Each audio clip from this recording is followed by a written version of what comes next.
নমস্কার, শুরু করছি বাংলা বলছে। বিহারে এসআইআর স্পেশাল ইন্টেন্সিভ রিভিশন নিয়ে যখন শোরগোল তৈরি হয়, মমতা বন্দ্যোপাধ্যায় তিনি বলেছিলেন যে বিহার বাহানা, বাংলা নিশানা। এরপর গত কয়েক সপ্তাহে আমরা দেখেছি শুধুমাত্র এ রাজ্যের রাজনীতি বা বিহারের রাজনীতি নয়, এই এসআইআর এর আঁচ ছড়িয়ে পড়েছে জাতীয় রাজনীতিতেও, সংসদেও। আর যে প্রশ্নটা তখন থেকেই দানা বাঁধছিল যে বিহারেও কি এসআইআর চালু শুধুমাত্র সময়ের অপেক্ষা? এর মধ্যে বিএলওদের প্রশিক্ষণ এবং ভাতার সংক্রান্ত নির্দেশ, সেটা এই জল্পনাকে আরও জোরালো করেছিল। আর এবার এই বিএলওদের ট্রেনিংয়ের যে হ্যান্ডবুক, তাতে একেবারে এসআইআর এর উল্লেখ। এখনো পর্যন্ত বাংলায় অফিসিয়ালি এসআইআর চালু হয়নি, বা বাংলায় এসআইআর চালু করার বিষয়ে এখনো অফিসিয়ালি ঘোষণা হয়নি। কিন্তু যে ট্রেনিংয়ের যে হ্যান্ডবুক, সেই হ্যান্ডবুকে উল্লেখ রয়েছে এসআইআর এর। আমরা এই নিয়ে আলোচনা করব। আমাদের সঙ্গে যারা উপস্থিত রয়েছেন তাদের সঙ্গে পরিচয় করিয়ে দিই। তৃণমূল কংগ্রেসের পক্ষ থেকে রয়েছেন প্রসূন বন্দ্যোপাধ্যায়, কংগ্রেসের পক্ষ থেকে পার্থ মুখার্জি, বিজেপির পক্ষ থেকে অঙ্কন দত্ত, চয়ন ভট্টাচার্য সিপিআইএম এর পক্ষ থেকে, এবং রাজনৈতিক বিশ্লেষক সাংবাদিক সুমন ভট্টাচার্য। আমি শুরুতে আপনাদের দেখাই, রাজ্যে কি তাহলে শুরুই হয়ে গেল এসআইআর প্রশিক্ষণ? দেখুন।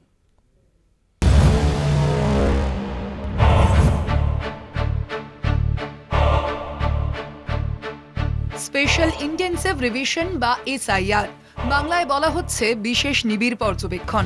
ভোটার তালিকায় ছাড়াই বাছাই কিভাবে হবে, তার জন্যই এই প্রথম বিহারে চালু হয়েছে স্যার। এতে প্রায় 64 লক্ষ ভোটারের নাম বাদ দিয়েছে। নির্বাচন কমিশনের দাবি, ভোটার তালিকায় যাতে কোনো ভুয়ো ভোটারের নাম না থাকে, তার জন্যই এই বিশেষ ব্যবস্থা।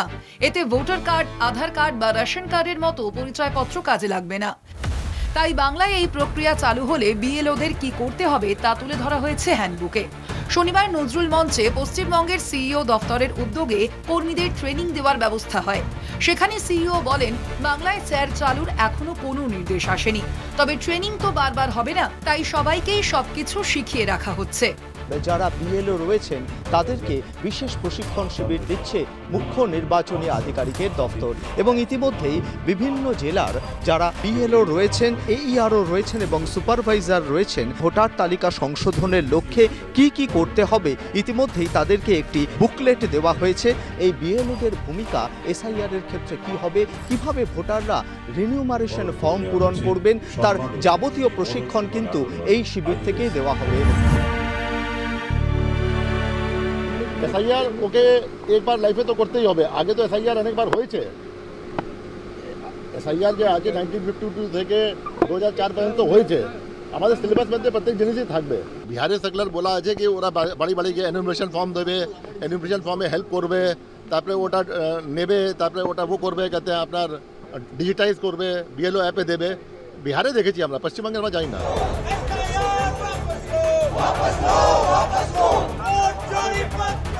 সরকারিভাবে এখনো এ রাজ্যে স্যার চালুর কথা বলা হচ্ছে না ঠিকই, কিন্তু তার জন্য যে সিলেবাসে প্রাথমিক পাঠ শুরু হয়ে গেছে তা স্পষ্ট। অন্যবার এই ট্রেনিং আর একটু দেরিতে শুরু হয়, এবার তা কয়েক মাস এগিয়ে এসেছে। এটা আজকে 4টে জেলা আছে,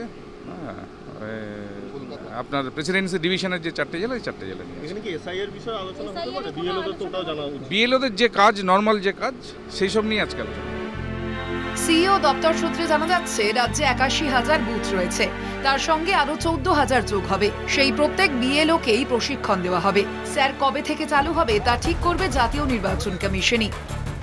দিল্লির তরফ থেকে এর মধ্যে যে ইঙ্গিত মিলেছে, তাতে দেশ জুড়েই চালু হবে এসআইআর। তাই অগস্ট মাস থেকেই এ রাজ্যেও তা চালুর সম্ভাবনা রয়েছে, যদিও এতে তীব্র আপত্তি জানিয়েছে তৃণমূল সরকার।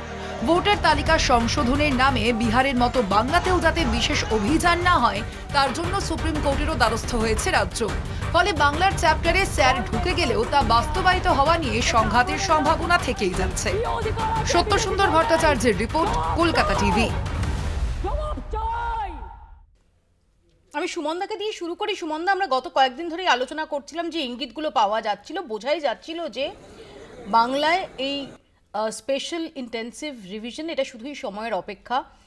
এই যে ট্রেনিংয়ের হ্যান্ডবুকে এসআইআর এর উল্লেখ, জাস্ট অফিসিয়াল সূচনাটাই বাকি। একদমই সেটাই ধরে নেওয়া ভালো।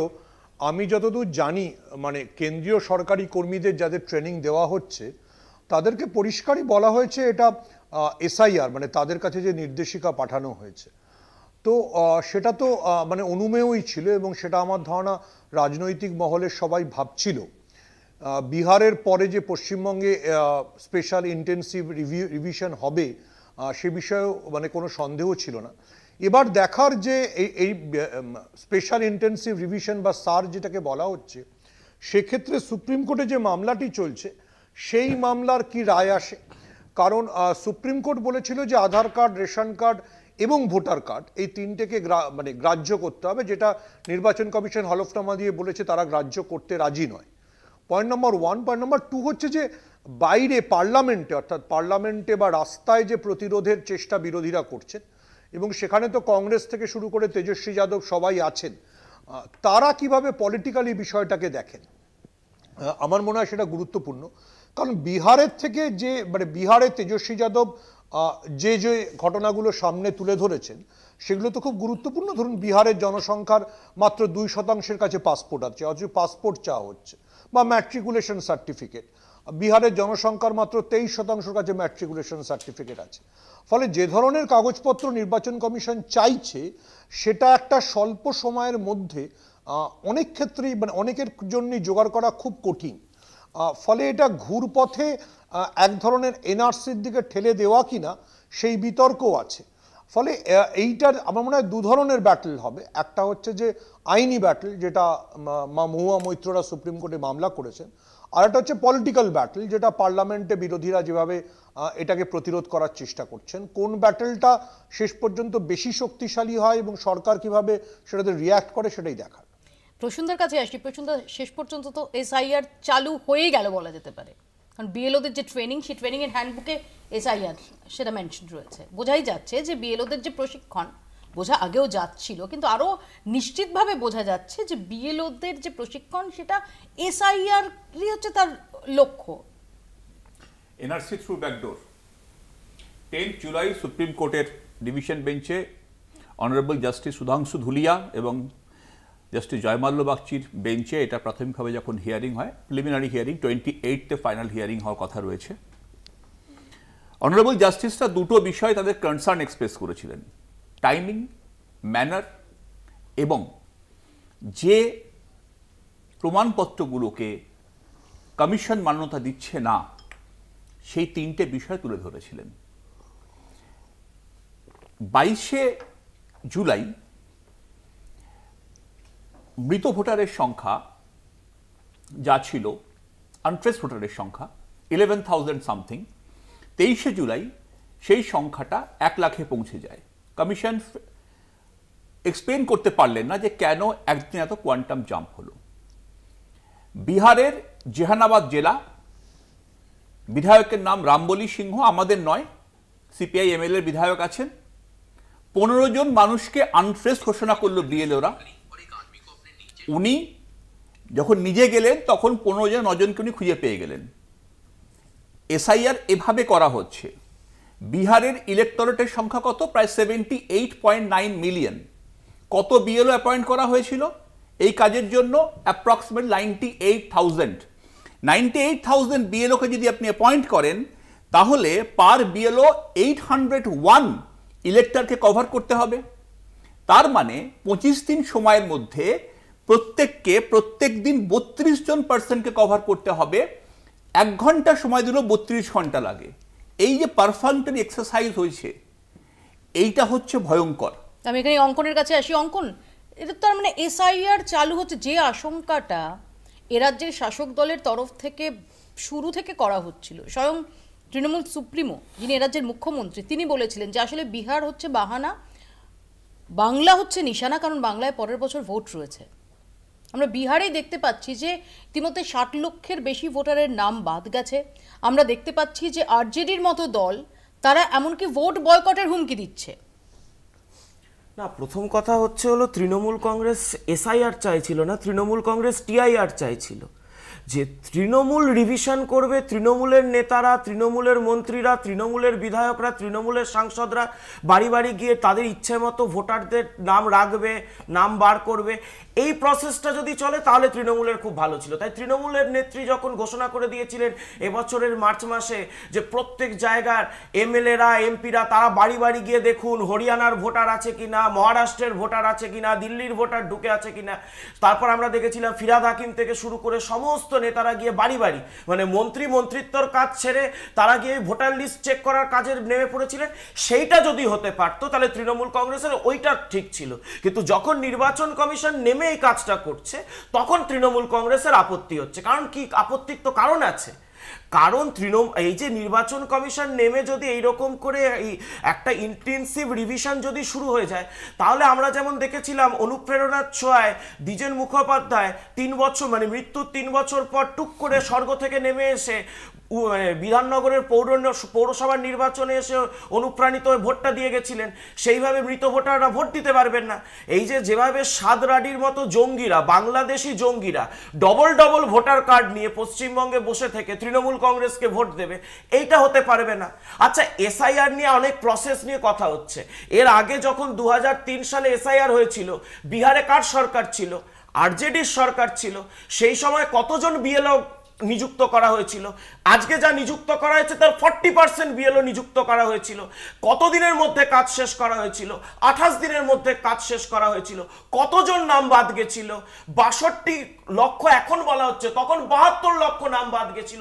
তখন তো কোনো আপত্তি হয়নি। আমি জাস্ট এক লাইন এসআইআর এর নামে আপত্তি হচ্ছে। আমি বলছি গত বছর চলুন, এসএসআর হয়েছিল, মানে এখন এসআইআর, তখন হয়েছে এসএসআর। কোন দুটো রাজ্যে? যে দুটো রাজ্যে কংগ্রেস ক্ষমতায় এসেছে। একটা হলো কর্ণাটক। শুধুমাত্র কর্ণাটকে 32 লক্ষ নাম বাদ হয়েছিল। কারুর বিরোধিতা দেখেছিলেন না, কারণ কংগ্রেস এসেছে, তো কংগ্রেসের জেতার পরিস্থিতি ছিল। চলে যান তেলেঙ্গানা, 2023-এ 45 দিনের মধ্যে 42 লক্ষ নাম বাদ গেছিল তেলেঙ্গানায়। জিতেছে কে? বিজেপি তো পর্যুদস্ত হয়েছিল, জিতেছিল তো কংগ্রেস।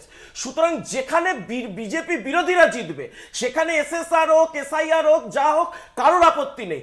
যেখানে তারা হেরে যাবে, পলিটিক্যাল ন্যারেটিভ নেই, সেইখানে বিজেপির বিরুদ্ধে এটাকে পলিটিক্যাল ন্যারেটিভ হিসেবে ব্যবহার করা। রেসপন্স নেব, তার আগে আমি চয়নদার কাছে আসি। চয়নদা, আমরা যদি দেখি যে এসআইআর বাংলায় অফিসিয়াল সূচনাটুকু তার বাকি আছে, শুরুই হয়ে গেল। আমার এখানে প্রশ্নটা হচ্ছে যে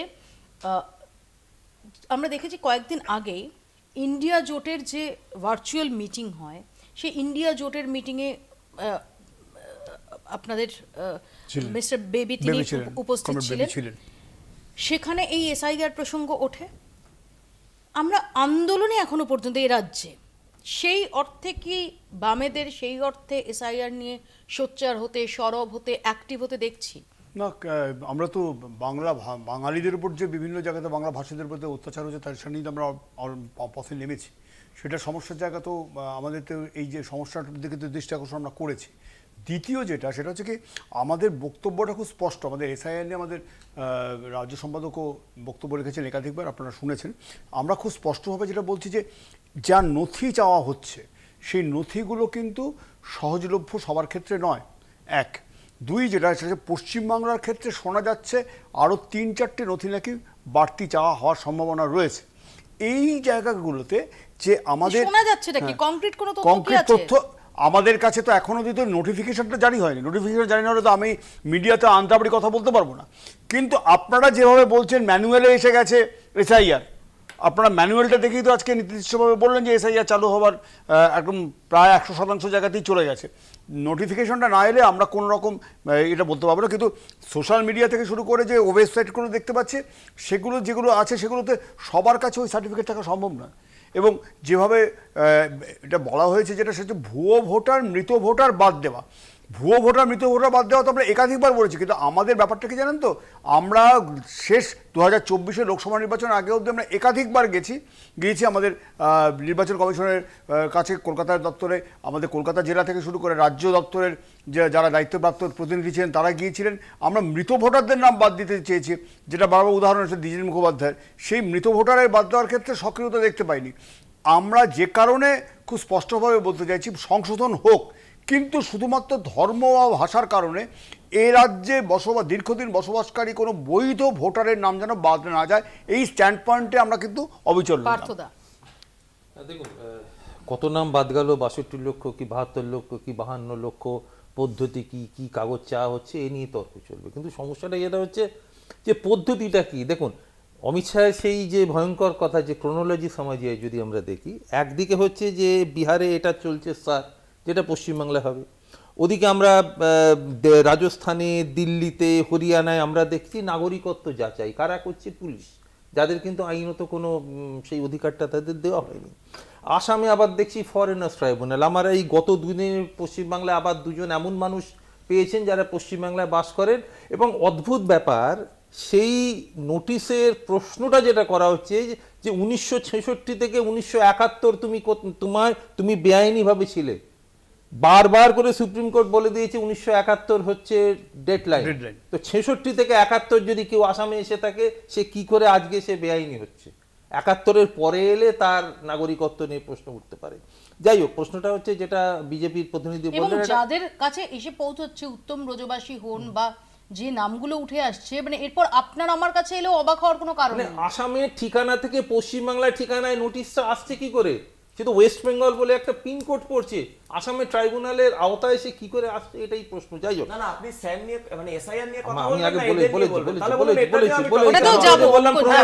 আগে আমি জাস্ট আরেকটা কথা, ক্রোনোলজি সমঝাচ্ছি। সেটা আরেকটা কথা হচ্ছে যে ও খুব ভালো কথা বললো যে কর্ণাটকে বা অন্য রাজ্যে হয়েছে, তেলেঙ্গানায় হয়েছে, কেন কথা ওঠেনি? আমরা তো সেটাই বলছি, where is the all party meeting? All party মিটিংটা হয়নি কেন? অল পার্টি মিটিং হলো তো সমস্ত পার্টি, সমস্ত দলগুলোকে নিয়ে যদি এই হচ্ছে স্ট্র্যাটেজি, এই হচ্ছে এরকম ভাবে কাজ হবে, আলোচনা করে হতো। এটাই তো ভারতবর্ষের নিয়ম এতদিন হয়ে এসেছে। মানে অঙ্কন ইলেকশন কমিশন কোনো সর্বদল বৈঠক ছাড়া ইলেকশন কমিশন একদম একতরফা ভাবে এরকম একটা প্রক্রিয়া সেটা চালু করে দিল, এটা নিয়ে তো বিরোধীরা প্রশ্ন তুলছেন, যেটা তো সমস্ত বিরোধী দলকে। বিহারে কোন মানে ওখানকার দলীয় প্রতিনিধিরা যাচ্ছে না? আমি জানতে চাইছি, বিহারে দলীয় প্রতিনিধিরা যাচ্ছে না? 13,000 কংগ্রেসি বুথ এজেন্ট রয়েছে ওখানে বিহারে, তারা প্রত্যেকে গিয়ে তাদের ওখানে যা যা সংশোধন হচ্ছে এবং ওখানে যে এসআইআর হচ্ছে সেখানে যদি তোমার মনে হয় যেটা ইলেকশন কমিশনও যে ব্যাখ্যাটা দিচ্ছে, ইলেকশন কমিশনের দাবি হচ্ছে যে যেটা সেদিন জ্ঞানেশ কুমার বলেছেন যে মৃত ভোটার তারা কি তালিকায় থাকবে? একজন যদি মাল্টিপল জায়গায় যদি ভোটার লিস্টে নাম থাকে, তাহলে কি তারা তালিকায় থাকবে? যদি এটাই হয়, যদি ইন্টেনশনটা খুব পিওর হয়, তাহলে সবকটা দলকে কনফিডেন্সে নিয়ে তো করা যেত, তাদের লুপে নিয়ে তো করা যেত। মানে ওখানের বিহারের যেখানে হচ্ছে, আপনি যদি আরজেডির প্রতিনিধি এখানে থাকতেন তাহলে তিনিও বলতে পারতেন ওখানে হয়েছে। এখানে যখন এসআইআর অফিসিয়ালি শুরু হবে, এখানে তৃণমূল, কংগ্রেস, সিপিএম, বিজেপি, এখানকার প্রাসঙ্গিক সমস্ত রাজনৈতিক দলকে ডাকা হবে। এবার আপনি যদি আজকে এই প্যানেলে আরজেডিকে রাখতেন, তারা ওখানে রয়েছে। যখন কর্ণাটকে হয়েছে, তখন কর্ণাটকেও কংগ্রেস, বিজেপি, ওখানকার জেডিএস, তারা সবাই ছিল। এবার কথা হচ্ছে এসআই, একটু আগে বলা হচ্ছে ডকুমেন্ট, এই যে এসএসআর, মানে আমি যেটা বলছিলাম, এতদিন এসআইআরটা চলছিল এসএসআর কেরলে শুরু হয়েছে এবং কেরলে শেষ হয়ে গেছে। 8 লাখ নাম বাদ হয়েছে কেরলে। কটা ডকুমেন্ট চাইছে? সেই 11টা ডকুমেন্ট। যে 11টা ডকুমেন্ট আজকে বিহারে চাওয়া হচ্ছে, সেই 11টা ডকুমেন্ট এসএসআর এ কেরলে চাওয়া হয়েছে। কেরলে যেহেতু বিজেপি নেই, খেলাটা ভাই বন্ধুদের মধ্যে চলছে, তাই কেরল নিয়ে কোনো আপত্তি নেই। এখানে 11টা ডকুমেন্টের মধ্যে আমি বলছি, এখানে বলা হচ্ছে যে ডকুমেন্ট নিয়ে কার কি সমস্যা থাকতে পারে? আপনার মাধ্যমিকের সার্টিফিকেট নিয়ে একটু আগে বলছিলেন, মাধ্যমিকের সার্টিফিকেট, সেটা ভিন্ন প্রসঙ্গ। অঙ্কন প্রশ্ন হচ্ছে, আমরা ভোটার কার্ড, আমরা এপিক কার্ড, 10 সেশনের আমলে এপিক কার্ড চালু হলো, এর পরবর্তীকালে আমরা আধার কার্ড দেখলাম, এবং আধার ছাড়া প্রায় গেল আপনি সমস্ত কিছুর সঙ্গে আধার কার্ডে যে একটা বড় করে লেখা থাকে, আরে সেটা এতদিন ধরে না ওই সংখ্যার মধ্যে উত্তরটা আছে। চয়ন বাবু, তোমার সংখ্যার মধ্যে উত্তর আছে। আমি এক সেকেন্ড পার্থ দা, এক সেকেন্ড চয়ন দা, এটা সিটিজেনশিপের প্রমাণ কি বলা হয়েছে আধার কার্ডে পরিষ্কার করে, প্রুফ অফ আইডেন্টিফিকেশন। সিটিজেনশিপের প্রমাণ নেই। 2009 সালে যখন আধারটা আসে, বিজেপির সরকার আনেনি, আধারে কিন্তু বড় করে লেখা থাকে, এটা সিটিজেনশিপের প্রমাণ নয়, কিন্তু এটা আইডেন্টিফিকেশন, আপনার আইডেন্টিটির প্রমাণ। এইবার দ্বিতীয় কথা, অঙ্কন আসবে, চয়ন দা আসবে, প্রসূন দা রেসপন্ড করতে চান প্রসন্ন। যখন 88% ইনুমারেশন হয়েছিল সেই সময় 35 লাখ নাম বাদ গিয়েছিল, রিলিশন হয়েছিল। যখন 98% লেভেল ইনুমারেশন পৌঁছয় 10%, মানে বিহারের অ্যাবসলিউট টার্মসে হচ্ছে মোটামুটি 77 লাখ, সেখানে 56 লাখ বাদ গেল, তার মানে হচ্ছে 21 লাখ বাড়লো। 77 লাখে 21 লাখ যখন বাদ দেওয়া হলো ঠিকঠাক ভেরিফিকেশন না করে, মানে 27.27% লোককে আপনি ছেটে ফেললেন। তথ্য নাম্বার 1। 2, অজিত আঞ্জুম বিহারের খুব বিখ্যাত ইউটিউবার, উনি বালিয়া জেলাতে একটা কেন্দ্রে গিয়েছিলেন যেখানে এটা আপলোডিং হচ্ছিল, ক্যামেরা নিয়ে গেছেন, পারমিশন নিয়ে গেছেন। ওখানে দেখা যাচ্ছে ইনকমপ্লিট ফর্ম আপলোড হচ্ছে, ইন্টেনশন কেটে দেওয়া হবে। আপনি বলেছেন আপনার তথ্য, আমি বিএলও, আমি লিখিনি, ওটা কি আপলোড করে দাও, কেটে দাও এর নামটা, এ ফেভারেবল ক্যান্ডিডেট নয়, this is incomplete. Third example, আগিগাঁও কেন্দ্র, আমাদের এমএলএ নয়, সিপিআইএমের এমএলএ রয়েছেন সবিতা দেবী, একজন মানুষ যার ইন্টারভিউ সব কাগজে প্রায় বেরিয়েছে। তিনি বলছেন আমি ম্যাট্রিকুলেশন করিনি, আমার কাছে পাসপোর্ট নেই, আমার কাছে এই আছে, আমি একটা পিছিয়ে পড়া সম্প্রদায়ের একজন বিধবা মহিলা। না, বিএলওর কাছে সময় নেই। যে আপনাকে বললাম না যে একদিনে 32টা ভেরিফাই করতে হবে, ত্রুটি ইচ্ছাকৃত হোক অনিচ্ছাকৃত হোক। যেটা হয়েছে এই যে চাপিয়ে দেওয়ার খেলাটা, ব্যাকডোর দিয়ে এনআরসি আনতে গিয়ে সমস্যাটা যেটা হয়েছে, এই চাপিয়ে দেওয়ার খেলাটা খুব প্রকট হয়ে গেছে। উনি যেটা বলছিলেন, I am responding two it very logically. প্রত্যেক ক্ষেত্রে দুটো কম্পোনেন্ট আছে, বিএলও অ্যান্ড বিএলএ।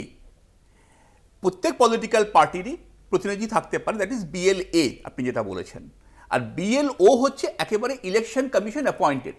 সুতরাং এটা যেখানেই হোক, যে রাজ্যেই হোক না কেন, সেখানে কোনো রুলিং পার্টির কোনো স্কোপ নেই, কারণ এই বিএলও অ্যাপয়েন্ট করে ইলেকশন কমিশন, পেমেন্ট করে election commission, Warsaw all parties একটা স্টেট তারা কিন্তু বিএলএ অ্যাপয়েন্ট করে।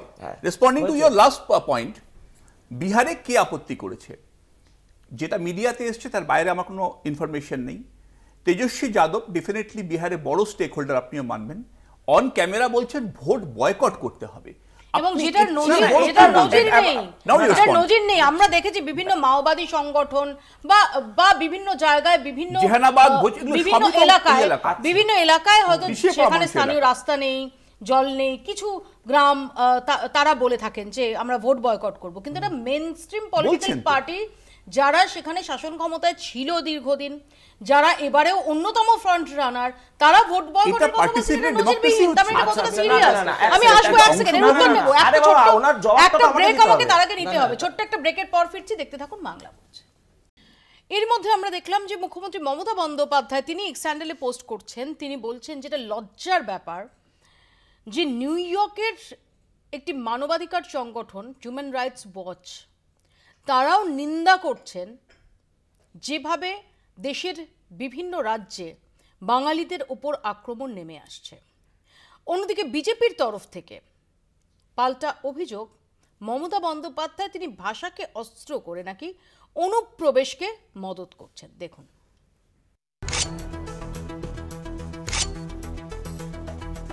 বাংলা বললেই বিজেপি শাসিত রাজ্যে বাঙালি নিগ্রহের অভিযোগ উঠেছে। বাংলাদেশি সন্দেহ করে অনেককেই জেলে পোড়া হচ্ছে, আবার পরিচয়পত্র দেখালেও পাঠিয়ে দেওয়া হচ্ছে বাংলাদেশে। এ নিয়ে আজ আবার এক্স হ্যান্ডেলে সরব হয়েছেন রাজ্যের মুখ্যমন্ত্রী মমতা বন্দ্যোপাধ্যায়। তিনি তুলে ধরেছেন বিজেপি শাসিত রাজ্যে বাংলাভাষীদের হেনস্থার ঘটনায় আন্তর্জাতিক মানবাধিকার সংগঠনের উদ্বেগ নিয়ে। এটা রীতিমতো লজ্জার বলে জানিয়েছেন মুখ্যমন্ত্রী। এর আগে 21শে জুলাই শহীদ সমাবেশেও এ নিয়ে সোচ্চার হয়েছিলেন তিনি। ভাষার ওপর চলছে বিরাট সন্ত্রাস, বাংলা ভাষায় কথা বলা নাকি যাবে না। কে মাছ খাবে, কে মাংস খাবে, কে ডিম খাবে, কার মাথা খাবে, সব ওরা ঠিক করে দিচ্ছেন। এত সহজ নয়, বাংলা এসব মানবে না। সব মানুষের অধিকার, এখানে সংরক্ষিত হবে। বাংলা ও বাঙালি নিয়ে বিতর্কের মধ্যে এবার টুইট করে মমতাকে বিঁধলেন বিজেপির আইটি সেলের নেতা অমিত মাল্লব্য। তার অভিযোগ, বেআইনিভাবে অনুপ্রবেশকারী বাংলাদেশিদের জন্য চোখের জল ফেলছেন মুখ্যমন্ত্রী, তাদের অতিথি হিসেবে আপ্যায়ন করছেন। এটা দয়া নয়, বিকৃতির চরম রূপ। বেআইনি কাজকে ন্যায্য প্রমাণ করতে ভাষাকে অস্ত্র হিসেবে ব্যবহার করা হচ্ছে। যদিও বিজেপির বিরুদ্ধে সরব হয়েছে তৃণমূলও। তাদের অভিযোগ, এসআইয়ের মতো অস্ত্র নিয়ে ভোটার তালিকা সংশোধনের নামে ন্যায্য ভোটারদের নাম বাদ দেওয়া হচ্ছে। নির্বাচন কমিশনকে সামনে রেখে কেন্দ্র চক্রান্ত করছে বলে তোপ দেগেছেন তৃণমূল মুখপাত্র কুণাল ঘোষ। ভারতীয়কে বাংলা বললে বাংলাদেশি বলে হয়রান করছে, আর বাংলাদেশ সীমান্তটা পাহারা দেওয়ার দায়িত্ব ওদের। এই ফ্যাসিবাদী স্বৈরাচারী যে কাণ্ড কারখানা কেন্দ্রের বিজেপি সরকার করছে এবং ইলেকশন কমিশনকে তার বিশ্বাসযোগ্যতাকে প্রশ্নের মুখে ফেলে দিয়ে ব্যাকডোর দিয়ে ভোটার লিস্টে কারচুপির কাজ করছে, তার প্রতিবাদ হবে। কেন্দ্রের পাল্টা হিসেবে অগস্টেই রাজ্য সরকার চালু করছে আপনার পাড়া আপনার সমাধান। ভোটের আগে এভাবেই তৃণমূল স্তরে পৌঁছানোর আরও এক প্রক্রিয়া চালু করছেন মুখ্যমন্ত্রী। কেন্দ্র রাজ্য এই সংঘাতের মধ্যেই বাঙালি নিগ্রহে মমতার পাশে দাঁড়িয়েছেন সিপিএম নেতা তথা ত্রিপুরার প্রাক্তন মুখ্যমন্ত্রী মানিক সরকার। তার মতে, মুসলমানদের টার্গেট করতেই বাংলাভাষীদের হেনস্থা করা হচ্ছে, আর এটা করছে বিজেপি ও আরএসএস। ফলে বাংলাভাষী নিগ্রহ কাণ্ডে বিজেপি যে ক্রমশ একঘরে হচ্ছে তা স্পষ্ট। কলকাতা টিভি। বাংলাভাষীদের উপর আক্রমণ নিয়ে আন্তর্জাতিক মানবাধিকার সংগঠন রিয়্যাক্ট করছে, নিন্দা করছে অঙ্কন। না না, সব কে আন্তর্জাতিক মানবাধিকার সংগঠন, কে নামটা নিন। Human rights watch. হ্যাঁ, সেটা কে? George Soros. $100 প্রত্যেক বছর দেয় এবং জর্জ সরোস একে কাজে লাগায় এবং জর্জ সরোসের যে প্রোপাগান্ডাগুলো চলে সেই প্রোপাগান্ডা ফ্রি কাশ্মীর এই হিউম্যান রাইট ফাউন্ডেশন, এই যে হিউম্যান রাইটস ওয়াচ এই চালিয়েছে। কি গোটা বছরে মাত্র $100? $100 এই প্রত্যেক 100 মিলিয়ন, সরি এত কম পয়সা সত্যি, $100 মিলিয়ন, সরি $100 মিলিয়ন। এই তো তাহলে ফ্রি, তাহলে বলুন আজ এই গত বছরে চালিয়েছিল ক্যাম্পেইন ফ্রি কাশ্মীর, করে দিন তাহলে ফ্রি কাশ্মীর। বলুন, একদম সঠিক কথা বলেছে। এদের কথায় এরা রয়েছে ভারতবর্ষের অখণ্ডতা, ভারতবর্ষের সার্বভৌমত্বের বিরুদ্ধে। আমি বলছি আজকের দিনে এই তো পরপর তৃণমূল মিথ্যাচার করছে। প্রথম পার্থপ্রতিম রায় একটি হরিয়ানভি মানুষের সাথে, একটি কমিউনিটির সাথে ওখানকার হরিয়ানা পুলিশের ঝামেলাকে একটা ফেক ভিডিওকে চালিয়ে দিল বাঙালিদের উপর। মহারাষ্ট্রের ভাষিতে একজনের বস্তাবন্দি খণ্ড খণ্ড দেহ, বাদুড়িয়ার পরিচয় কি হয়েছে, পাওয়া গেল। কে অ্যারেস্ট হয়েছে? বাদুড়িয়া থানাতে যে এফআইআর হয়েছে, কে অ্যারেস্ট হয়েছে? অ্যারেস্ট হওয়ার নাম বলুন। অ্যারেস্ট হয়েছে সেই পরিযায়ী শ্রমিকের স্ত্রী এবং তার প্রেমিক। পরিষ্কার পুরো ঘটনাটা বলুন।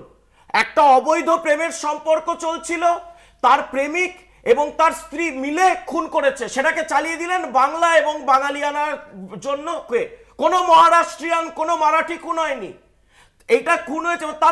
তার নিজের মা বলেছে আমার ছেলের বউ আমার ছেলেকে মেরেছে, চালিয়ে দিলেন। অথচ তৃণমূলের ন্যারেটিভ যে এই তো বাংলা বাঙালিয়ানা এই নিয়ে হচ্ছে। কালকেও আমরা এই শোটাতেই ছিলাম এবং এখানে দাঁড়িয়ে কালকে বিজেপির যিনি প্রতিনিধি ছিলেন, যিনি আইনজীবী ও তরুণ, তিনি এই কথাটা বলছিলেন যে তদন্তই তো হয়নি, যেখানে যা কিছুই হচ্ছে সেটারই আসলে বাংলা ভাষার জন্য কোথাও দাঁড়িয়ে তৃণমূল কংগ্রেস তারা এই প্রত্যেকটা, বিজেপির যেটা বক্তব্য, বিজেপির যেটা অভিযোগ যে না আসলে তেমন কিছুই হচ্ছে না, সবকটা কি এরকম ভাবে তেমন আর কি হচ্ছে। মানে বিষয়টা বিহারে যেটা হচ্ছে এনআরসি থ্রু ব্যাকডোর, আসামে যেটা হচ্ছে এনআরসি থ্রু ফ্রন্ট ডোর, তেমন কিছুই হচ্ছে না। শুধু উত্তম ব্রজবাসী নোটিশ পেয়ে যাচ্ছেন যে আপনি এসে ট্রাইব্যুনালে অ্যাটেন্ড করুন। কিসের ভিত্তিতে বলছেন না, গেস্তাপো পুলিশের মতন হিমান্ত বিশ্ব শর্মা একটা পুলিশ বানিয়েছেন, শুনুন, তার নাম হচ্ছে বর্ডার পুলিশ। সেই বর্ডার পুলিশের deputy commissioner DCP B Kamrup একটা রিপোর্ট দিয়েছিল, সেটাই স্যাক্রোস্যাঙ্ক, তার বেসিসেই উত্তম ব্রজবাসী হয়ে যাবেন বাংলাদেশি। আসলে ডিউ প্রসেস অফ লকে অ্যাভয়েড করে তৈরি হয়েছে ডিটেনশন সেন্টার, তৈরি হয়েছে বর্ডার পুলিশ। আরএসএস এর অন্যতম প্রবক্তা মিস্টার গোলওয়ালকারের জীবন দর্শনের প্রতিফলন, ওনার একটা বই আছে না, we and our nationhood defined, তার মানে হচ্ছে গরিব পিছিয়ে পড়া মানুষ উত্তম ব্রজবাসীদের মতন কিংবা মহারাষ্ট্রে কাজ করতে যাওয়া আবু বক্কর মণ্ডলের মতন মানুষকে হয় নোটিশ পাঠাও, ডিটেনশন ক্যাম্পে নিয়ে যাও, না হলে খুন করো। কে খুন যে করেছে? কথাটা উনি বলছেন, কে খুন করেছে? না না না না না, কে খুন করেছে বলুন? খুন কে করেছে? আমিনুর আলী মোল্লা শুনুন, যে খুন করেছে অ্যারেস্ট হচ্ছে, সেও বসিরহাটে। তার সাথে আরএসএস এর কি সম্পর্ক পাচ্ছেন আপনি? শুনুন, আপনি না না না না না, কি সম্পর্ক পাচ্ছেন বলুন। আপনাকে খুনের দায়ে কেউ গ্রেফতার করতে আসছে না, আপনি উত্তেজিত হচ্ছেন কেন? উত্তেজিত পয়েন্টটা এটাই আসছে, ইনভেস্টিগেশন শুরু হয়েছে, উনি ডিস্ট্রাক্ট করার চেষ্টা করছেন ভয় পেয়ে। কিচ্ছু ভয় নয়, মিথ্যাচার। এত ভয় পাবেন না, উত্তম ব্রজবাসী এত ভয় পাবেন না। কবে প্রথম এনআরসি নোটিশ আছে? 2007 চিৎকার 2011 চিৎকার করবেন না, কেন সলভ করেননি? চিৎকার করবেন না, মাঠে গিয়ে কেন করুন। রাজবংশী সম্প্রদায়ের সার্টিফিকেটটা দেননি? না প্লিজ পয়েন্টে আসুন, দুজনকে বলবো পয়েন্টে আসুন, দুজনকেই বলবো পয়েন্টে আসুন, দুজনকেই বলবো পয়েন্টে আসুন। বর্ডার পুলিশ কবে করছে? জানেন না কিছু? আপনি জানেন না, কোনো ব্যক্তি আক্রমণ না, কোনো ব্যক্তি আক্রমণ না, কোনো ব্যক্তি আক্রমণ না, সব পক্ষকে বলবো কোনো ব্যক্তি আক্রমণ না, কোনো ব্যক্তি আক্রমণ না। হিউম্যান রাইটস ওয়াচ তৈরি হয়েছে 1978 সালে, সেখানে হেলসিঙ্কি ওয়াচ নামে তৈরি হয়েছিল। ইউএস হেলসিঙ্কি অ্যাকর্ড মানে কিনা তৈরি হয়েছিল, বিজেপি জানেই না। দেশের আগা না দেশের মাথা বা আমেরিকার পয়সা, আমেরিকা গিয়ে মিস্টার মোদি দাঁড়িয়ে থাকে, ট্রাম্পের ধমক খেয়ে লেজ গুটিয়ে পালিয়ে যায়, তারপরে আবার আমেরিকা কি বলতে যাচ্ছে? ভাববেন না সবাই। আমি দুজনকে ট্রাম্পের ধমক খেয়ে হয়ে গেছে, হলদে হয়ে গেছে মোদি। না প্লিজ রাহুল আপনি হয়ে গেছে ট্রাম্পের ধমক খেয়ে। আনপার্লামেন্টারি শব্দ না, আমি বলছি আপনাকে, আনপার্লামেন্টারি শব্দ না, অঙ্কন আপনি শুরু করেছেন। না প্রসন্দা না প্রসন্দা প্রসন্দা প্রসন্দা অঙ্কন প্রসন্দা অঙ্কন না, আমি দুজনকে না, কোনো আনপার্লামেন্টারি শব্দ না, আমি সুমনদাকে অনিয়ার নেব, শুধুমাত্র সুমনদাকে অনিয়ার নেব, আর কোনো আনপার্লামেন্টারি শব্দ না। দেখুন মৌপিয়া, আমি বিজেপির বক্তব্য মন দিয়ে শুনছিলাম। যদি এই যে সবই স্বামী স্ত্রীর গন্ডগোল হয়, তাহলে তো বলতে হবে যে ভারতবর্ষের স্ত্রীরা বিরাট ক্ষমতাবান হয়ে গেছে, যে আজকাল তারা বর্ডার দিয়ে পুশব্যাকও করে দিতে পারছে, বা ভারতবর্ষের স্ত্রীরা বিরাট ক্ষমতাশালী হয়ে গেছে যে তারা বর্ডারে পেল অর্ডার নিয়ে গিয়ে কাউকে ওপাশে ছুড়ে দিচ্ছে। আমি এত পাওয়ারফুল মানে ওমেন পাওয়ার দেখিনি। দ্বিতীয় কথা হচ্ছে, যখন কোর্ট করতে হবে তখন তো একটু তথ্যনিষ্ঠ হতে হবে। হিউম্যান রাইটস ওয়াচ যদি জর্জ সোরসের কাছ থেকে ফান্ড নিয়ে থাকে, এই হিউম্যান রাইটস ওয়াচকে কোর্ট করে আমরা বাংলাদেশে ইউনূস সরকারের বিরুদ্ধে প্রতিদিন আমাদের ফরেন মিনিস্ট্রি বিবৃতি দেয়, সেই বিবৃতিগুলো একটু চেক করাও, তাহলে তখন হিউম্যান রাইটস ওয়াচ ঠিক হয়ে যায়। বললাম তো একবার চেক করো, এটা হোয়াটসঅ্যাপ বিশ্ববিদ্যালয় নয়, এটা হোয়াটসঅ্যাপ বিশ্ববিদ্যালয় নয়। না না না না না, বললাম তো, আপনি বলুন। বললাম তো ভারতবর্ষের ফরেন মিনিস্ট্রির প্রতিটা বিবৃতি দেখো, শুধুমাত্র সোশ্যাল মিডিয়াতে হোয়াটসঅ্যাপ ইউনিভার্সিটি দিয়ে পৃথিবী চলতে পারে না। যদি চলতো না তাহলে তোমাদের আসিফ নজরুল ডোনাল্ড ট্রাম্পের বাড়িতে লাঞ্চ খেতে যেত না। এইখানে তথ্য দিয়ে বলুন অপারেট করে, সেটা ঠিক আছে। এইখানে জর্জ সরোসের পয়সা ঢুকেছে কি ঢোকেনি, সহজ কথা। আরে জর্জ সরোসের পয়সা অন্য সময় অন্য কোম্পানিগুলো চলে, তখন বলো না কেন? যখন জর্জ সরোসের ফান্ডেড প্রজেক্ট থেকে বালুচিস্তান ভোট করো, তখন কোথায় যায়? বালুচিস্তানের সময় জর্জ সরোস ভালো, আর যখন ভারতবর্ষের জন্য তখন জর্জ সরোস খারাপ। আমি আসবো, এক সেকেন্ড, সুমনদা আসবো, অঙ্কন আসবো, আমি চয়নদার কাছে আসবো। চয়নদা, দেখুন খুব পরিষ্কার কথা, এই ব্যাপারটা না চেঁচামেচিতে গুলিয়ে যেতে যাচ্ছে, ব্যাপারটা তা নয়। বিষয়টা হচ্ছে কি, যে আমাদের সহনাগরিকদেরকে বিজেপি শত্রু সাজিয়ে কখনো বাংলাদেশে পাঠাচ্ছে। 7 জন বাংলাদেশে এখন রয়ে গেছেন, তারা বুঝতে পারছেন না তারা কীভাবে ফিরবেন। তারা স্বরাষ্ট্র দপ্তরের সঙ্গে যোগাযোগ করছেন, পররাষ্ট্র দপ্তরের সঙ্গে যোগাযোগ করছেন, দূতাবাসে যোগাযোগ করছেন, খুব রেসপন্স পাচ্ছেন না। 2, সেটা হচ্ছে কি, এই যে আসামের থেকে নোটিশ যাচ্ছে কোচবিহারে, আসামের থেকে নোটিশ যাচ্ছে এখানে। 2007-এ রাজবংশী সার্টিফিকেটটা দিলে কি হতো, কি হতো? 2007-এ যদি রাজবংশী সার্টিফিকেট দিতেন, ওনার ভারতীয় নাগরিকত্ব প্রমাণিত হতো, ভারতীয় নাগরিকত্ব প্রমাণিত হতো একদম। 2007 সালে অসমের তদন্তকারী অফিসাররা উত্তরের সাথে কথা বলেছিলেন এবং কি এলো গেল, তাতে কি এলো গেল? তার মানে কি সে ভারতীয় নাগরিক নন? না, ভারতীয় নাগরিকের কথা বলা হচ্ছে। আপনি গণশক্তি কেন দেন? গণশক্তি চাচ্ছে 2007 সালে, 2007 সালে তৃণমূলের দালাল দেখে কথা শিখায় না। গণশক্তি কোট করলে জয় যাচ্ছে। না না না, কোনো ব্যক্তি আক্রমণ না, কে বাঙালি কিনে নিয়েছেন। আমরা বাঙালি না, আমরা বাঙালি না। লেনিনের দালালি করে, স্ট্যালিনের দালালি করে আজকে আমাদেরকে বাঙালি দিতে হবে। আজকে লজ্জা লাগছে না? কেরল থেকে আপনারা যখন বাংলাদেশি ঠকাচ্ছেন, হ্যাঁ কেরল থেকে পাঠাননি, কেরলের সরকার পাঠায়নি, কেরলের সরকার পাঠায়নি, কোথাও নয়, একেবারে মিথ্যা কথা। একটা নাম বলুন, একটা নাম বলুন, একটা নাম বলুন যাকে বাংলা ভাষার জন্য করা হয়েছে। যে রাজস্থান থেকে পেলোডারে করে বলা হলো তার কাছ থেকে বাংলাদেশি ডকুমেন্ট পাওয়া গেছে, এটা রাজস্থানের পুলিশ অন রেকর্ড বলেছে। ক্ষমতা থাকলে যাও সুপ্রিম কোর্টে। বিজেপি উত্তেজিত হয়ে যাচ্ছে, কারণ বোঝা যাচ্ছে হবেই। মিথ্যাচার করবেন আপনারা।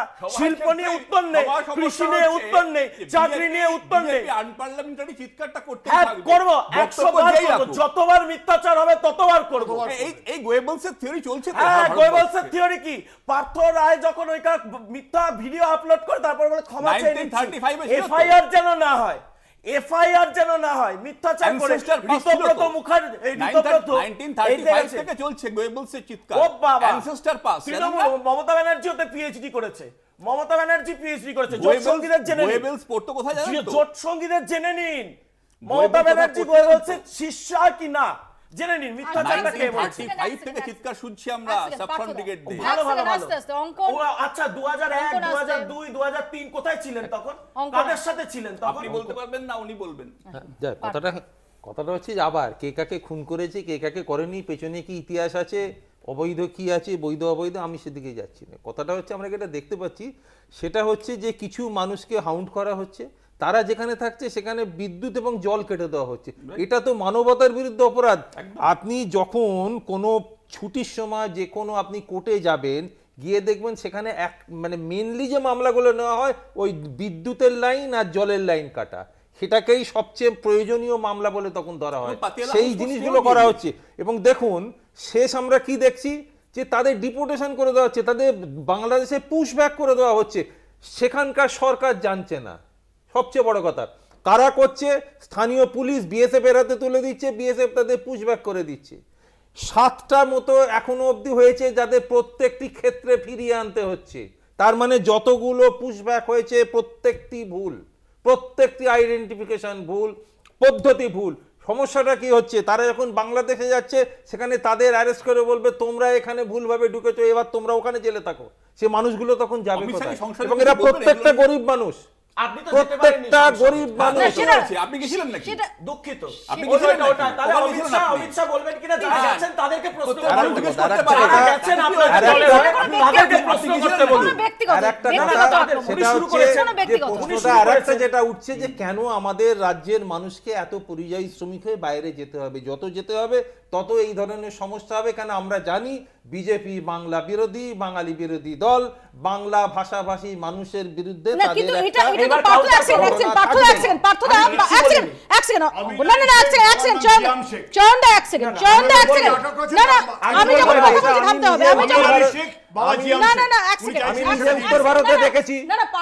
আপনি নিজেও জানেন যে কাজের সূত্রে আমি জানি যে আপনার পরিবারের সদস্য তারাও বাইরে থাকেন। পরিযায়ী শ্রমিক কি পরিযায়ী শ্রমিক নয়, তার থেকেও বড় কথা যে কোনো মানুষ, আমি আপনি পরিযায়ী শ্রমিক তো বটে, যারা রুটি রুজির তাগিদে যাচ্ছেন, যারা আমি যদি ধরে নিই যে এমনি যাচ্ছেন, এখানে হয়তো তার কাজ রয়েছে, বাট দেশটা আমার, আমি মনে করছি যে হ্যাঁ আমার এখানের যে কর্ম সংস্থান সেখানের থেকে বেটার অপরচুনিটি আমি এক জায়গা থেকে এক জায়গায় যেতেই পারি, যাব না কেন? 100 বার ভারতবর্ষে আপনারা কিছুক্ষণ আগে বিজেপির প্রতিনিধি একটা সংখ্যা বলল, দাঁড়া এক মিনিট, আরে আমাদের বলি, বিজেপির প্রতিনিধি কিছুক্ষণ আগে একটা সংখ্যা বলল যে কেরালাতে 8 লক্ষ মানুষের নাম বাদ গেছে। রাইট, 36.5 লক্ষ কেরালিয়ান বাইরে কাজ করে, তার মধ্যে 8 লক্ষ বাদ গেছে, অর্থাৎ 28.5 লক্ষ যারা দেশের মধ্যে আছে তাদের নাম বাদ যায়নি, তারা কিন্তু কেরালায় থাকে না। বিহারে সেই প্রশ্নটাই আসছে, বাংলাতে সেই প্রশ্নটাই আসবে না। বাংলা এখানেই উঠছে। বাংলায় 35 লাখ অবৈধ ভোটার আছে। কে বলেছিলেন? অধীর রঞ্জন চৌধুরী। অধীর রঞ্জন চৌধুরী তার মানে আমরা তো নেই বলছি না, কি মুশকিল। এই যে ঠিক আছে, আমরা একবারও বলছি না যে এগুলো হবে না, আমরা বলছি নিয়ম মেনে হোক, ও দাদা, সাধারণ একদম মানুষ নিয়ম মেনেই হবে, নিয়ম মেনেই যাতে হবে। এতে ক্ষতিগ্রস্ত না শুভঙ্কর হয়, দাকে আমি কেন ব্যক্তিগতভাবে মানুষগুলোকে ফিরিয়ে অনুরোধ আনতে করবো হচ্ছে? আপনাকে যেন পাঠায় পশ্চিমবঙ্গে। পুশব্যাকের লোকগুলোকে আপনাকে কেন যেন ফিরিয়ে আনতে হচ্ছে? পশ্চিমবঙ্গের যখন এই বিএলও মিটিং হবে আপনি যেন আপনার দলের প্রতিনিধি। আমার যাবার দরকার নেই, পুশব্যাকের লোকগুলোকে কেন ফিরিয়ে আনতে হচ্ছে? আমাদের কাছে ইম্পর্টেন্ট। ভাই, আমি একটা কথা বলছি, আপনি বললেন তো যে পশ্চিমবঙ্গের ডকুমেন্ট 200 জন ইল্লিগাল বাংলাদেশি যাদের পশ্চিমবঙ্গের ডকুমেন্ট রয়েছে, জি পরমেশ্বরা কে কর্ণাটকের আপনাদের সরকারের স্বরাষ্ট্রমন্ত্রী, তাদেরকে সরিয়ে দিয়েছে। তাহলে কি কর্ণাটকের সরকার যাদের জাল ডকুমেন্ট পাচ্ছে, অবৈধকে কেন বলবো? এক্স্যাক্টলি। তাহলে আপনি বলুন, তাহলে আপনি প্রমাণ বলুন, করো তোমরা সাতজনকে পুশব্যাক করেছো, তাদের প্রত্যেককে ফিরিয়ে আনতে হচ্ছে। কোথায় কাদের নামগুলো বলুন পরপর, নামগুলো এক না 7 জন বলছেন, একজন নাম বলুন আপনি। মুর্শিদাবাদ, বীরভূম, তাদের বাসিন্দাদের ফেরানো হয়েছে, বৈধ নাগরিকদের ফেরানো হয়েছে প্রত্যেকটা। মুর্শিদাবাদের যে নাগরিককে ফেরানো হয়েছে তার মধ্যে তো তামিল সরকারও রয়েছে, তামিলে তো আমরা চালাচ্ছি না সরকার, এটাই তো সমস্যা হচ্ছে। এত বেশি বিএসএফ ফেলে পাঠিয়ে দিয়েছে। আচ্ছা, এক সেকেন্ড, তাদেরকে ইল্লিগাল বলে তুলে দিয়েছে কে? তামিলনাড়ুর সরকার।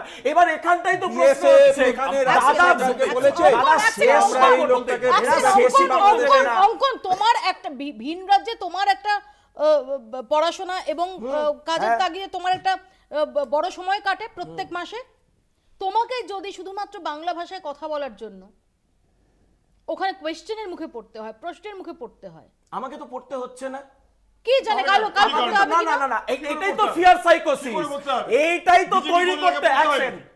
ও দাদা, বিজেপি করলে পড়তে হয়, এক সেকেন্ড দাঁড়। ও তাহলে আপনি বলছেন যে সবাইকে বিজেপি করতে হবে?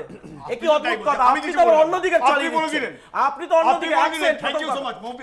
না কোনো কিছু নয়, একটা শুনুন, এক সেকেন্ড শুনুন না। আমার সার্টিফিকেট আছে, আমার ডোমিসাইল সার্টিফিকেট আছে, আমি সবকিছু জমা দিতে পারি।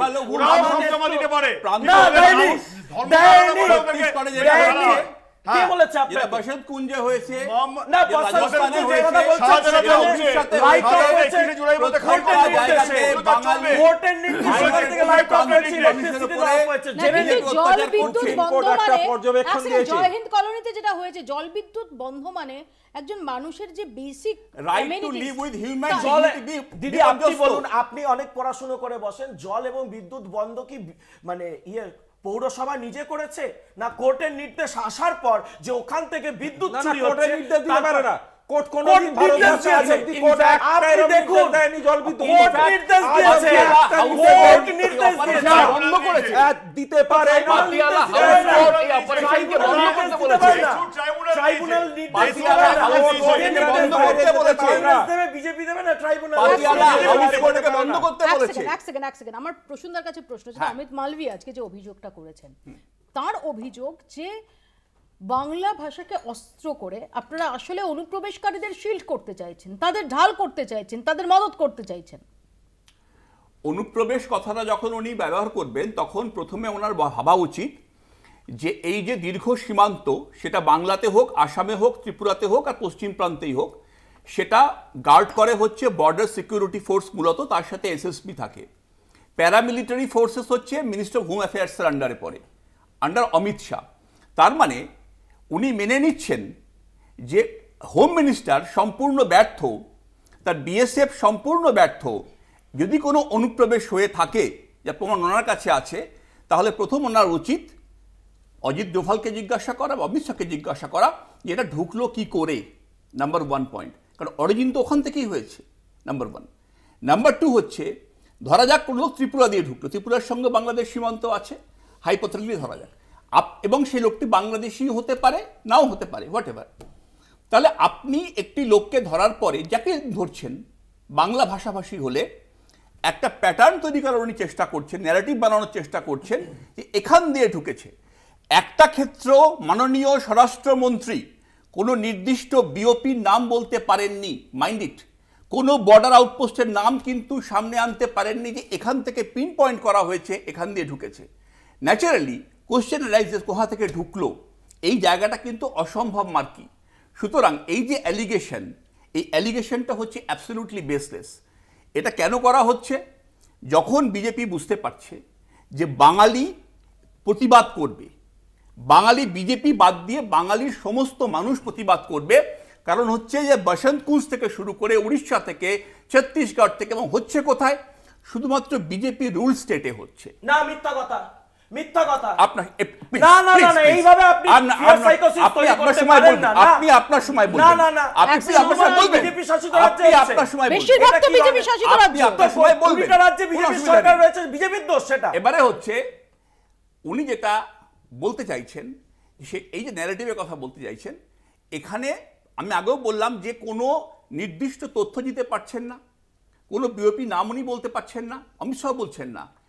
দ্বিতীয় কথা হচ্ছে এই বাঙালিদের ওপর যে নির্যাতন হচ্ছে, ইন্টারন্যাশনাল ফোরাম থেকে সব আওয়াজ আসছে। যদি কোনো শব্দ উঠে আসে যে বাঙালিদের ওপর নির্যাতন হচ্ছে, দেখুন হিউম্যান রাইটস ওয়াচ, আমি আগেও বললাম 1978-এর অর্গানাইজেশন, সেই অর্গানাইজেশন যখন বলছে আপনি এনকোয়ারি করুন না, তো ভয় পাচ্ছেন কেন? আগেই একটা ডিনায়াল মোডে, না না কিছু হয়নি। এবং এখানে আমার প্রশ্ন হচ্ছে, তোমরা যখন এই ডিনায়াল মোডে, খগেন মুর্মু তোমাদেরই সাংসদ, তিনি তো এটা নিয়ে উদ্বেগ প্রকাশ করছেন, কিছু তো ঘটছে না। অঞ্জলি শীলের বাড়িতেও তো বিজেপি বিধায়ক, আমাদের যিনি বিধায়ক রয়েছেন তিনি গেছেন, দীপক বর্মন গেছেন। এবার বিষয় হচ্ছে হলো, আমরা তো বলছি যে কোনো বৈধ ভারতীয় নাগরিক কোথাও ভারতবর্ষের কোনো প্রান্তে সমস্যার সম্মুখীন হলে আমরা তার পাশে দাঁড়াবো, জাতি, রং, ধর্ম, বর্ণ, রাজনৈতিক পরিচয় নির্বিশেষে। কিন্তু আমরা কোনো বাংলাদেশি অনুপ্রবেশকারী যে আজকে পশ্চিমবঙ্গ সরকারের, মানে পশ্চিমবঙ্গের শাসক দলের কল্যাণে ফেক ভোটার, ফেক আধার তৈরি করে নিয়েছে, তাদের পাশে দাঁড়াবো না। এই যে বিএসএফ নিয়ে আমি কালকেই অমিত শাহর পদত্যাগের দাবি করতে রাজি রয়েছি। যদি আজকে ত্রিপুরা দিয়ে কোনো ধরনের অনুপ্রবেশ ঘটে, রাজনীতির ভুলেও আমি মানে ত্রিপুরা সরকারকে দোষারোপ করব বা অমিত শাহকে দোষারোপ করব। কারণ এই মানিক সরকারকে আপনি দেখালেন, সিপিএম এর সরকার, বিজেপি বিরোধী সরকার, তিনি কিন্তু যখন 14 সালের পর বর্ডার ফেন্সিং এর জন্য 182 কিলোমিটার জমি চাওয়া হয়েছিল, উনি একটা বৈঠকের পর চিঠিতে সই করে সমস্ত জমি দিয়ে দিয়েছিলেন। এই সক্রিয়তায় এখানে 550 কিলোমিটার পোরাস বর্ডারে যখন কাঁটাতার বসানোর জন্য আমরা জমি চাইছি, রাজ্যের ভূমি ও ভূমি রাজস্ব দপ্তরের মন্ত্রী মমতা বন্দ্যোপাধ্যায় কেন দিচ্ছেন না? বর্ডার আউটপোস্ট তৈরির জন্য, 7টা বর্ডার আউটপোস্ট তৈরির জন্য 17 বার যখন কেন্দ্রীয় স্বরাষ্ট্র মন্ত্রক চিঠি লিখছে, বিরোধী দলনেতার থেকে শুরু করে আমাদের রাজ্য বিধানসভার যিনি মানে আমাদের পরিষদীয় দলের মুখ্য সচেতক রয়েছেন শঙ্কর ঘোষ, এ নিয়ে 4 বার বিধানসভায় বলেছেন। কেন এইটা নিয়ে মমতা বন্দ্যোপাধ্যায় এবং তৃণমূল সরকার সেই জমিটা বিএসএফ কে তুলে দিচ্ছে না? তাহলে যদি ফেন্সিং হয়ে যায়, তারপর যদি অনুপ্রবেশ ঢোকে, তখন তৃণমূল নেত্রীর সাথে আমরাও গিয়ে অমিত শাহর পদত্যাগ চাইবো। কিন্তু ফেন্সিং এর জন্য আমরা জমি দেব না, আমরা বর্ডারটাকে খোলা রাখবো, দিয়ে অনুপ্রবেশ আনবো, দিয়ে তারপর তো অমিত শাহ দোষারোপ দিলে মানবো না। প্রথম কথা হচ্ছে যে সেন্ট্রাল গভর্নমেন্ট এবং স্টেট গভর্নমেন্টের মধ্যে কাজ করার একটা পদ্ধতি আছে। সেন্ট্রাল গভর্নমেন্টের এমএইচে চিঠি দেয় স্টেট গভর্নমেন্টকে, স্টেট গভর্নমেন্ট সেটা ডেফিনেটলি একটা প্রসেসের মাধ্যমে হ্যান্ড ওভার করে। কখনো কেউ বলেনি যে দেশের সুরক্ষার সাথে কোনো কম্প্রোমাইজ করা হবে। দেশের সুরক্ষা প্রত্যেকের কাছে অগ্রাধিকার পাচ্ছে এবং পাবে। জমি দেওয়া নিয়ে যদি কোথাও লোকাল স্তরে জটিলতা থাকে, সেটা লোকাল প্রশাসন মেটাচ্ছে, দ্রুত মেটাচ্ছে। চয়নদা, আমার প্রশ্ন হচ্ছে, ইন্ডিয়া জোটের, আমরা জাতীয় স্তরে ইন্ডিয়া জোটের যেরকম এককাট্টা ভাব দেখছি এখনো পর্যন্ত এসআইআর নিয়ে, এ রাজ্যে কোথায় দেখতে পাচ্ছি? এ রাজ্যে এককাট্টা হয়ে যদি এসআইআর এর প্রশ্নই হয়, এবং যদি আপনারা মনে করেন যে এসআইআর এতটাই সিরিয়াস একটা ব্যাপার, দেখুন খুব পরিষ্কার কথা, সেটা হচ্ছে যে আমরা এসআইআর এর নোটিশ না পাওয়া অবধি আমরা কীভাবে কী করবো এক, কিন্তু আমরা বাংলাভাষীদের ওপরে যে টার্গেট করে যে অত্যাচারটা হচ্ছে তার বিরুদ্ধে আমরা রাস্তায় রয়েছি। আর দ্বিতীয় কথা হচ্ছে কি, যে আক্রমণটা আসছে সেটা বাস্তব, যেভাবে এ রাজ্যে এই ভারতবর্ষের নাগরিকদেরকে বাংলাদেশে পুশব্যাক করা হচ্ছে সেটাও বাস্তব। আমাদের এখানে খুব স্পষ্টভাবে বলতে চাইছি যে নির্দিষ্টভাবে একটা বৈঠক, সর্বদলীয় বৈঠক যদি মুখ্যমন্ত্রী ডাকেন, তাহলে স্পষ্টভাবে ব্যাপারটা আমরা এগোতে পারব। সুমনদা, দেখুন, পশ্চিমবঙ্গে আসার আগে একটু বিহার নিয়ে, তো বিহার থেকে তো আশঙ্কাটা শুরু। আমি বিহারে 2024-এর লোকসভা নির্বাচনের ভোট পার্সেন্টেজ দেখছিলাম। আরজেডি পেয়েছিল 22.14%, সিপিআইএমএল পেয়েছিল 2.99%, মানে মোট 25%। যদি আরজেডি ভোট বয়কট করে, তাহলে 25% মানুষ যাদের সমর্থন করে এরকম একটা দল পলিটিক্যাল সিস্টেমের বাইরে থাকছে। তো বিজেপি বা ইলেকশন কমিশন কি ভারতবর্ষকে সেই দিকে ঠেলে দিতে চাইছে? আমাদের পূবের প্রতিবেশী দেশে বাংলাদেশে এই ভোট রিগ করার জন্য শেষ পর্যন্ত শেখ হাসিনাকে পালাতে হয়েছিল। আর পশ্চিমের প্রতিবেশী দেশে পাকিস্তানে ইমরান খান বনাম আর্মির রোজ চলছে, দুটোই বান্টু ডেমোক্রেসি হয়ে গেছে। বিজেপি যদি বান্টু ডেমোক্রেসি বানাতে না চায় তাহলে তো কোনো দেশের ইলেকশনে যাদের কাছে 30% ভোট শেয়ার আছে গোটা ইন্ডিয়া জোটের কাছে, তাদেরকে ভোট বয়কটের দিকে কেউ ঠেলে দিতে পারে না। ফরগেট অ্যাবাউট মমতা বন্দ্যোপাধ্যায়, রাহুল গান্ধী যখন মহারাষ্ট্রের উদাহরণ দিয়েছেন, মহারাষ্ট্রে একটা স্পেশাল ইন্টেন্সিভ রিভিশন কেন হচ্ছে না, যেখানে 7 মাসের মধ্যে 34 লক্ষ ভোট বেড়েছে, যেখানে শুধুমাত্র দেবেন্দ্র ফাডনবিস কেন্দ্রে 20% ভোট বেড়েছে। মহারাষ্ট্রের দায়িত্বে যিনি 2018 থেকে 2024 ছিলেন সেই আশিস দুয়া, তিনি তো আবার তিনি এই অভিযোগটা খণ্ডন করছেন। তিনি একটি প্রবন্ধ লিখেছেন যেখানে আসলে আঙুল তোলা হয়েছে কংগ্রেসের নিজেদের দিকেই। শুনতে পেলাম না। মহারাষ্ট্রে হারের জন্য কংগ্রেসের দিকেই আঙুল তুলেছেন আশিস দুয়া, যিনি 2018 থেকে 2024 এআইসিসি মেম্বার হিসেবে দায়িত্বে ছিলেন কংগ্রেসের মহারাষ্ট্রে। সেটা তো দেখুন, কংগ্রেসের থেকে বেরিয়ে যারা বিজেপি যায় তারা তার আগে রাহুল গান্ধীর বিরুদ্ধে অভিযোগ কিন্তু প্রশ্নটা হচ্ছে যে যেটা স্ট্যাটিস্টিক্স 34 লক্ষ ভোটার বেড়েছে, এটা তো সত্যি কথা। এরকম তো অনেক বাড়া দেখেছি, 2009 সালেও দেখেছি বেড়েছে, 2014 সালেও দেখেছি বিধানসভা লোকসভার সময় বেড়েছে। আর আবার যখন 2034 আপনারা জিরো হয়ে যাবেন না, তখন আপনাদের এত বাতেলা কেউ শুনবে না। ছেলে আর মেয়ের মাথায় হাত গণতন্ত্রকে চাপ দিয়ে এখন যেটা করছেন না, বাংলায় এসআইআর শুরুর কংক্রিট ইঙ্গিতটা পাওয়া গেল বিএলওদের প্রশিক্ষণ ম্যানুয়ালে। আপাতত বাংলা বলছে এখানেই শেষ করছি। দেখতে থাকুন কলকাতা টিভি।